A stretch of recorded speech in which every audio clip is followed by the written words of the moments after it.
Brave Little Tailor, German fairy tale. One summer morning, a little tailor was sitting on his table near the window. In good spirits, he was sewing with all his might. A peasant woman came down the street crying, "Good jam for sale! Good jam for sale!"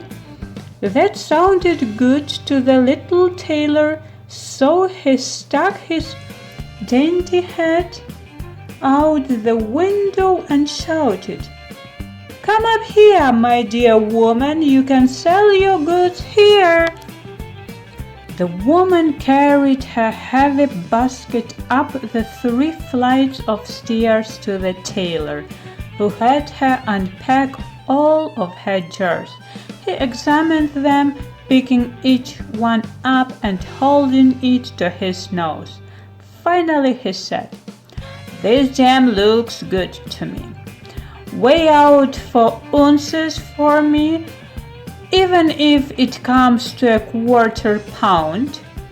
The woman, who had hoped to make a good sale, gave him what he asked for, then went away angry and grumbling. "May God bless this jam to give me health and strength," said the little tailor. Then, taking a loaf of bread from his cupboard, he cut himself a large slice and spread it with the jam. "That is not going to taste bad," he said, "but I will finish the jacket before I bite into it." He laid the bread aside and continued his sewing, happily making his stitches larger and larger. Meanwhile, the smell of the sweet jam rose to the wall where a large number of flies were sitting. Attracted by the smell, a swarm of them settled onto the bread. "Hey, who invited you?" said the tailor, driving away the unbidden guests. However, the flies, who didn't understand German, would not be turned away, and they came back in ever-increasing numbers. Finally, losing his temper, he reached for a piece of cloth and shouted, "Wait, now I'm going to give it to you," then hit at them without mercy. When he backed off and counted, there were no fewer than 7 of them lying dead before him with their legs stretched out. "Aren't you someone?" he said to himself, surprised at his own bravery. "The whole town shall hear about this." He hastily cut out a banner for himself, then embroidered on it with large letters, "7 with 1 blow." "The town?" he said further. "The whole world shall hear about this." And his heart jumped for joy like a lamb's tail. The tailor tied the banner around his body and set forth into the world, for he thought that his workshop was too small for such bravery. Before leaving, he looked about his house for something that he could take with him. Finding nothing but a piece of old cheese, he put that into his pocket. Outside the town gate, he found a bird that was caught in a bush. It went into his pocket with the cheese. He bravely took the road, and being light and agile, he did not grow weary. The road led him up a mountain, and when he reached the top, a huge giant was sitting there, looking around contentedly. The little tailor went up to him cheerfully and said, "Good day, comrade." Are you just sitting here looking at the wide world? I am on my way out there to prove myself. Do you want to come with me?" The giant looked at the tailor with contempt, saying, "You wretch, you miserable fellow!" "You don't say," answered the little tailor, unbuttoning his coat, and showed the banner to the giant. "You can read what kind of man I am." The giant read 7 with one blow, and thinking that the tailor had killed 7 men, he gained some respect for the little fellow, but he did want to put him on the test, and he picked up a stone and squeezed it with his hand until water dripped from it. "Do what I just did," said the giant, "if you have the strength." "Is that all?" said the little tailor. "That is child's play for someone like me." Reaching into his pocket, he pulled out the soft cheese and squeezed it until liquid ran from it. "That was even better, wasn't it?" he said. The giant didn't know what to say, for he didn't believe the little man. Then the giant picked up a stone and threw it so high that it could scarcely be seen. "Now you little dwarf do that." "A good throw," said the tailor, "but the stone did fall back to earth. I'll throw one for you that will not come back." He reached into his pocket, pulled out the bird, and threw it into the air. Happy to be free, the bird flew up and away and didn't come back. "How did you like that, comrade?" asked the tailor. "You can throw well enough," said the giant, "but now let's see if you are able to carry anything proper." He led the little tailor to a mighty oak tree that had been cut down and was lying on the ground. He said, "If you are strong enough, then help me carry this tree out of the woods."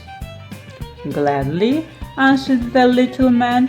"You take the trunk on your shoulder, and I will carry the branches and the twigs." After all, they are the heaviest.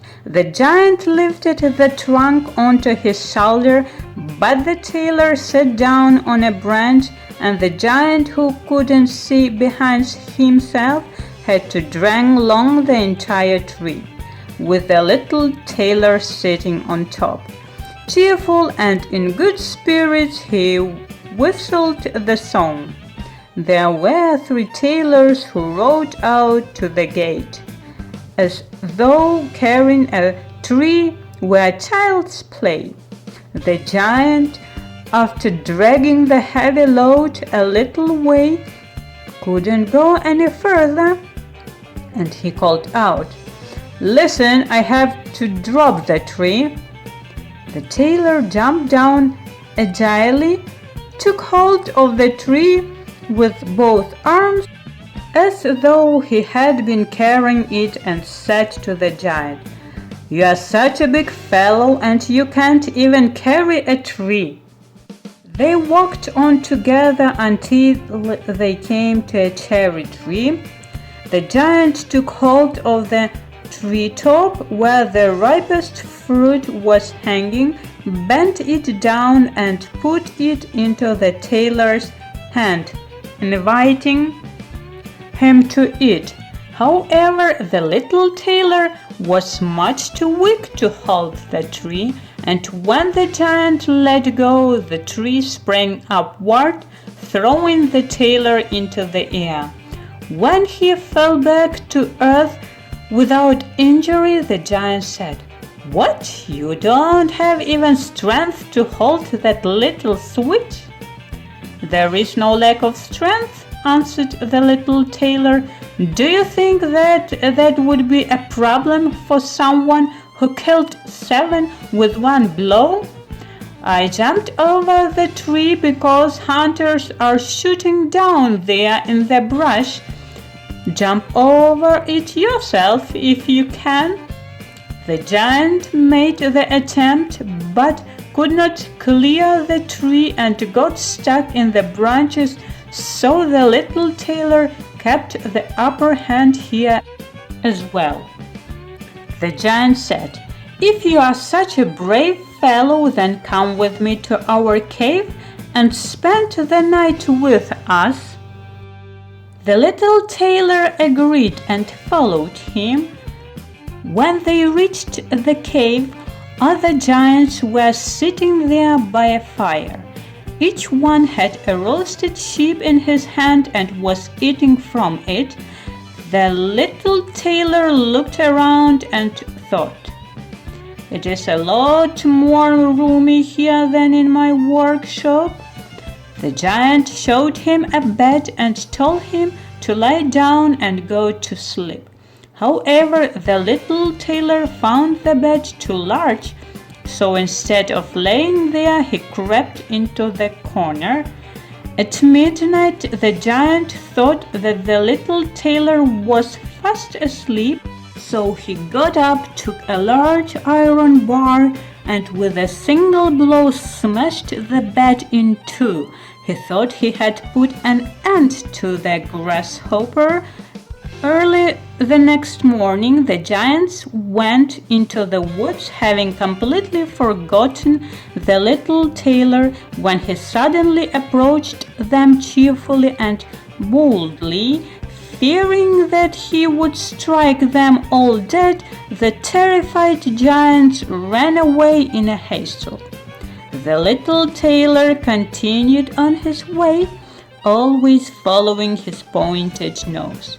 After wandering a long time, he came to the courtyard of a royal palace, and being tired, he lay down in the grass and fell asleep. While he was laying there, people came and looked at him from all sides, and they read his banner, 7 with one blow. "Oh," they said, "what is this great war hero doing here in the midst of peace? He must be a powerful lord." They went and reported him to the king, thinking that if war were to break out, he would be an important and useful man who at any price should not be allowed to go elsewhere. The king was pleased with this advice, and he sent one of his courtiers to the little tailor to offer him a position in the army as soon as he woke up. The messenger stood by the sleeper and waited until he stretched his arms and legs and opened his eyes, and then he delivered his offer. "That is precisely why I came here," answered the little tailor. "I am ready to enter the king's service." Thus he was received with honor and given a special place to live. However, the soldiers were opposed to the little tailor and wished that he were 1,000 miles away. "What will happen," they said amongst themselves, "if we quarrel with him and he strikes out against us? 7 of us will fall with each blow. People like us can't stand up to that." So they came to a decision that altogether they went to the king and asked to be released. "We were not made," they said, "to stand up to a man who kills 7 with one blow." The king was sad that he was going to lose all his faithful servants because of one man, and he wished that he had never seen him. He would like to be rid of him, but he didn't dare dismiss him because he was afraid that he would kill him and all his people and then set himself on the royal throne. He thought long and hard and finally found an answer. He sent a message to the little tailor informing him that because he was such a great war hero, he would make him an offer. In a forest in his country there lived two giants who were causing great damage with robbery, murder, pillage, and arson. No one could approach them without placing himself in mortal danger. If he could conquer and kill these two giants, the king would give him his only daughter to wife and half his kingdom for a dowry. Furthermore, 100 horsemen would go with him for support. That is something for a man like you, thought a little tailor. It is not every day that someone is offered a beautiful princess and half a kingdom. Yes, he replied, I shall conquer the giants, but I do not need the 100 horsemen. Anyone who can strike down 7 with one blow has no cause to be afraid of 2. The little tailor set forth, and the 100 horsemen followed him. At the edge of the forest he said to them, You stay here. I shall take care of the giants myself. Leaping into the woods, he looked to the left and to the right. He soon saw the two giants. They were lying asleep under a tree, snoring until the branches bent up and down. The little tailor, not lazy, filled both pockets with stones and climbed the tree. Once in the middle of the tree, he slid out on a branch until he was seated right above the sleepers. Then he dropped one stone after another onto one of the giant's chest. For a long time, the giant didn't feel anything, but finally he woke up, shoved his companion, and said, Why are you hitting me? You are dreaming, said the other one. I'm not hitting you. They fell asleep again, and the tailor threw a stone at the second one. What is this? Said the other one. Why are you throwing things at me? I'm not throwing anything at you, answered the first one, grumbling. They quarreled for a while, but because they were tired, they made peace and they both closed their eyes. Then the little tailor began his game again. Choosing his largest stone, he threw it at the first giant with all his strength, hitting him in the chest. That is too mean, shouted the giant, then jumped up like a madman and pushed his companion against the tree until it shook. The other one paid him back in kind, and they became so angry that they pulled up trees and struck at each other until finally, at the same time, they both fell to the ground dead. Then the little tailor jumped down. It is fortunate, he said, that they didn't pull up the tree where I was sitting, or I would have had to jump into another one like a squirrel. But people like me are nimble. Drawing his sword, he gave each one a few good blows to the chest, then went back to the horseman and said, The work is done. I finished off both of them, but it was hard. In their need they pulled up trees to defend themselves, but it didn't help them. not against someone like me who kills 7 with one blow." "Are you not wounded?" asked the horseman. "Everything is all right," answered the tailor. "They didn't so much as bend one of my hairs." Not wanting to believe him, the horseman rode into the woods. There they found the giants swimming in their own blood, and all around lay the uprooted trees. The little tailor asked the king for the promised reward, but the latter regretted the promise, and once again he began to think of a way to get the hero off his neck. "Before you receive my daughter and half the kingdom," he said, "you must fulfill another heroic deed. In the wood there is a unicorn that is causing much damage.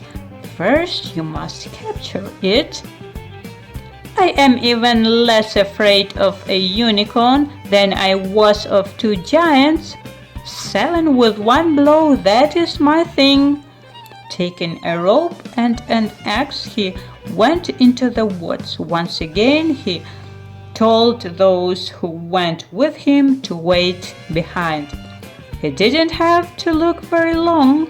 The unicorn soon appeared, leaping towards the tailor as if it wanted to spear him at once. "Gently, gently," said the tailor, "not so fast." He stopped, waited until the animal was very near, then jumped agilely behind a tree. The unicorn ran with all its might into the tree, sticking its horn so tightly into the trunk that it didn't have enough strength to pull it out again, and thus it was captured. "Now I have the little bird," said the tailor, coming out from behind the tree. First he tied the rope around the unicorn's neck, then he cut the horn out of the tree with the axe. When everything was ready, he led the animal away and brought it to the king. The king still didn't want to give him the promised reward and presented a third requirement. Before the wedding, the tailor was to capture a wild boar that was causing great damage in the woods. Huntsmen were to assist him. "Gladly," said the tailor, "that is child's play." He didn't take the huntsmen into woods with him, and they were glad about that, for they had encountered the wild boar before and had no desire to do so again. When the boar saw the tailor, he ran towards him with foaming mouth and grinding teeth, wanting to throw him to the ground.